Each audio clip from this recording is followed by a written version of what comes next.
Certaines histoires ne devraient jamais être racontées. Bienvenue dans Contes interdits. On entend souvent la même phrase en ouverture d'un film d'horreur, inspiré d'une histoire vraie. Tu l'as sûrement déjà lu, mais est-ce qu'on mesure vraiment ce que ça implique? Parce que parfois, derrière cette phrase, il y a une réalité qu'on n'est pas prêt à regarder en face. Massacre à la tronçonneuse, un film culte, décrit une tronçonneuse, un tueur masqué. Mais ce que peu de gens savent, c'est que cette horreur vient d'un homme bien réel, un homme sans expression, sans éclat.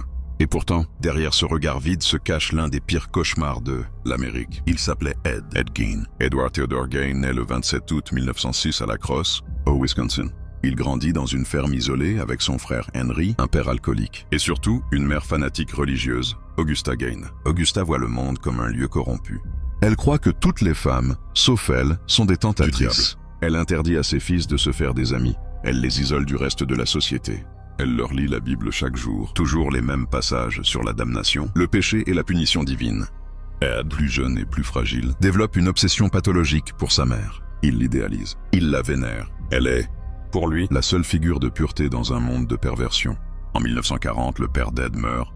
Au cours de l'année 1944, un incendie éclate dans les champs autour de la ferme. Ed et son frère Henry tentent de l'éteindre. Mais quelques heures plus tard, Ed alerte la police. Son frère a disparu.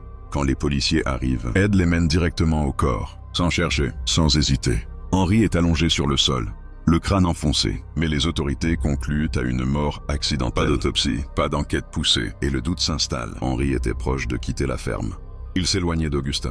Il critiquait sa manière de traiter Ed. Certains pensent qu'Ed a tué son frère pour rester le seul fils dévoué à leur mère. Quelques mois plus tard, en 1945, Augusta meurt à son tour. Et pour Ed, le monde s'écroule après la mort de sa mère. Ed Gein reste seul dans la ferme familiale de Plainfield. Mais ce n'est plus une maison, c'est un sanctuaire figé dans le passé. Il verrouille les chambres de sa mère, les garde intactes, personne n'entre. La poussière s'accumule, mais rien ne bouge. Comme si elle était encore là à l'observer. Mais dans le reste de la maison, quelque chose change. Peu à peu, Ed s'enfonce dans la folie. Il vit dans le désordre, au milieu des ordures et des détritus.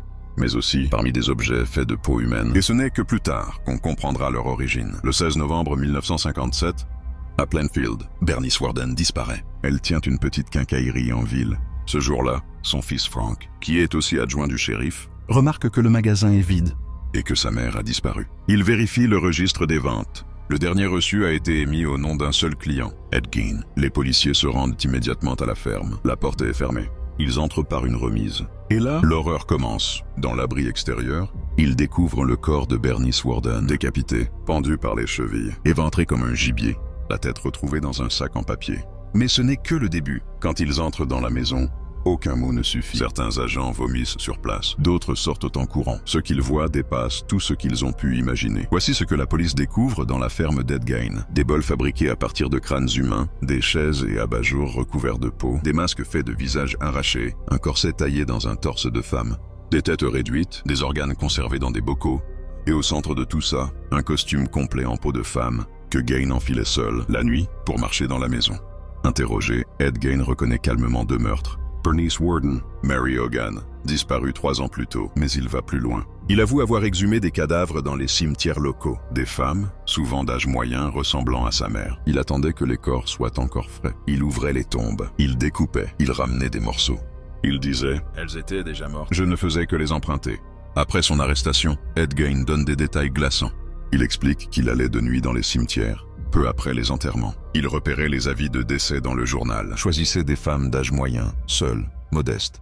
Puis, une fois sur place, il déterrait les cercueils avec une précision inquiétante. Il ouvrait, il choisissait ce qui l'intéressait, un visage, une paire de seins, un torse, et refermait le reste comme si de rien n'était.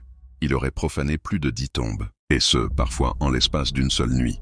La police confirme ses aveux. Plusieurs cercueils ont bien été ouverts, des corps ont disparu. D'autres ont été mutilés, vidés. Ed Gein ne faisait pas ça pour tuer, il voulait se transformer. À travers ces morceaux volés, il essayait de recréer Augusta.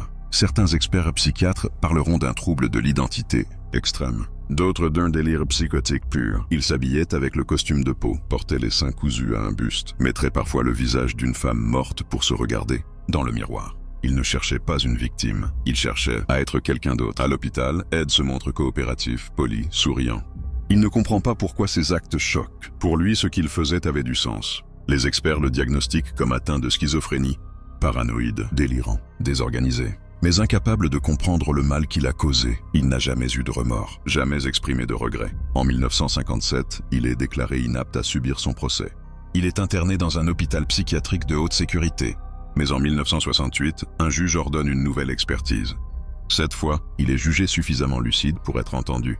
Il est reconnu coupable du meurtre de Bernice Worden, mais immédiatement déclaré non responsable en raison de sa maladie mentale. Il retourne à l'hôpital, où il passera le reste de sa vie. Ed Gein meurt le 26 juillet 1984, à l'âge de 77 ans, d'un cancer, enterré dans le même cimetière où il avait déterré tant de corps, mais même après sa mort, il continue de hanter la mémoire collective. Sa pierre tombale a été vandalisée. Volée, des visiteurs tentent encore d'arracher un morceau de terre, comme un souvenir morbide. Hollywood s'empare de l'horreur. Ed Gein n'a jamais utilisé de tronçonneuse. Il ne poursuivait pas ses victimes dans les bois. Il ne portait pas de masque de cuir en public. Et pourtant, il est devenu le modèle de plusieurs icônes du cinéma d'horreur. Norman Bates, Psychose. Alfred Hitchcock s'inspire directement de la relation obsessionnelle d'Ed avec sa mère. Norman garde le corps de sa mère, parle avec elle, s'habille en elle. Le roman de Robert Bloch, qui précède le film, est basé sur les faits de Plainfield. Leatherface, massacre à la tronçonneuse, 1974. Le tueur au masque de peau humaine et à la tronçonneuse est une invention. Mais la base, les objets fabriqués à partir de cadavres humains, masques cousus, vient directement de la maison de Gein. Tobe Hooper, le réalisateur, l'a confirmé. Il voulait que le spectateur sente que ça aurait pu exister, et c'est pour ça que ça fonctionne encore aujourd'hui. Buffalo Bill, Le silence des agneaux, 1991. Le tueur qui enlève des femmes pour se fabriquer une seconde peau. C'est Ed Gein poussé à l'extrême. Même la fameuse scène du miroir est un écho de ce que faisait John chez lui, avec le costume de peau. Pourquoi ça nous obsède encore? Parce que ce n'est pas une fiction, pas un monstre sorti d'un cauchemar. C'est un homme réel. Ed Gein n'était pas un tueur en série à proprement parler. Il a officiellement tué 2 personnes. Mais il a choqué le monde comme aucun autre, parce qu'il représente l'horreur invisible. L'homme discret, effacé. Celui qu'on croise au marché, dans une petite ville tranquille et dont la maison cache l'impensable. Il n'a pas eu besoin d'une tronçonneuse pour terroriser l'Amérique. Il a suffi d'un regard, d'un masque de peau et d'un passé qu'on préfère enterrer. Parce qu'au fond, ce n'est pas Massacre à la tronçonneuse qui nous fait le plus peur. C'est de savoir que ce film n'est pas si loin de la vérité. Est-ce une légende?